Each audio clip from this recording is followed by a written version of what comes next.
Polisi y'e Bulenge ekutte omukazi Aisha Nakalema emyaka 49 ku bigambibwa nti akidde omukozi w'awaka n'amukuba emigo kw'ossa okunywa kamulali mu bitundu by'ekyama nga mulango kuganza bba. Mu ngeri emu polisi ekutte bba w'omukyalo ono n'abakozi be abamuyambyeko okutuusa ebikolobero ku mwana muwala nga bino byonna bakira bikola nga bamukwata katambi. Kigambibwa nti omuwala ono Namata Agnes bba wa Nakalema nga Francis Wasolubowa yamusobeera n'amukwata ekyamuwaliza okuvaako okumala ennaku 2. Era we yamala kuba yayita wange ng'ali mukule we yamala omukozesa n'avaayo n'akola ki?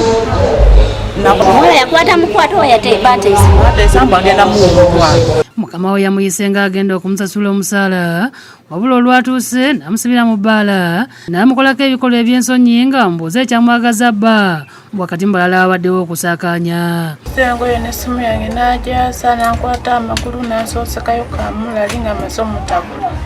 Namata agamba nti mukama we oluvannyuma yamufulumiza ng'ali buteolo naye kwe kuddukirira ku polisi y'e Bulenga naye yasitukiddemu nemukwata n'abakozi be.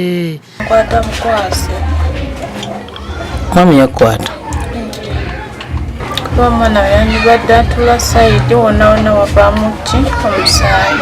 Nakalema gwe tusanze ku polisi ategeeza nti yeejusa ku kye yakoze kubanga tewali amukwatira ku bba n'amuleka ng'ayinaayina. Nikwatira ku bba wange kyendi mukola ajja kukola ki kikwasako emikono ebiri n'angamba mami watugamba ebintu weekiro ebiti naye bba watukola ki atutawaanye era tumwewala bw'abanga muntu saagala yingirayo antawaanye ayagala kunkwata nze kasita bwe wakitegeera bw'onokkiriza kinaaba gy'oli. Nakalema era yeewaanye nti nebba yamuwadde essomo nga yamukubye n'okumuluma obusajja kumpi kubula kubukutulako.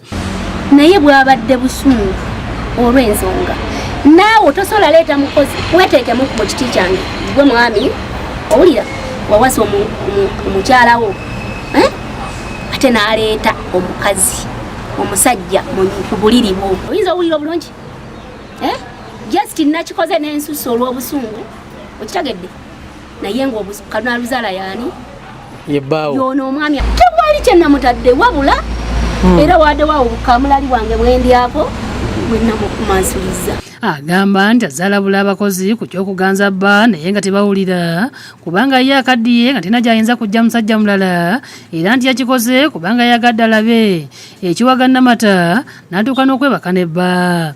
Abasajja ani yakigamba wafuna wamala bwe nnaata omwenzi n'enfuna omubbi. Bakirayogera bino wakati mu kukwata bba Matayi ng'agamba nti yekanaaluzaala ng'omuwulu amulisa ku mmere ng'amulabudde nti singa takomya bwenzi wakumukola ekisingako abo. Naye tali bulungi akulage toga zino nkwagulo zaadde nungi naye namumaliriza kye nadde njagala era nenzikakkana era ndi mukomera muno. Oli mumativu? Ndi mumativu.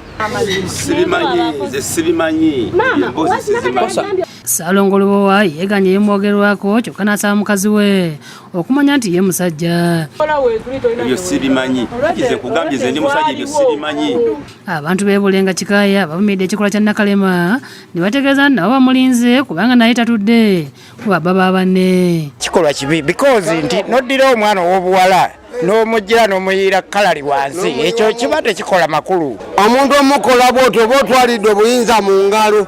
Kati tusaba gavumenti yaffe ebeeke ekintu kyekola ye abe kyakulabirako okusinga abasigadde. Asile omukyalo ono yavudde mu kukuba naye siriyokiira kikyamu nnyo ate naye kimukozeeko mukazi nga naye muzadde.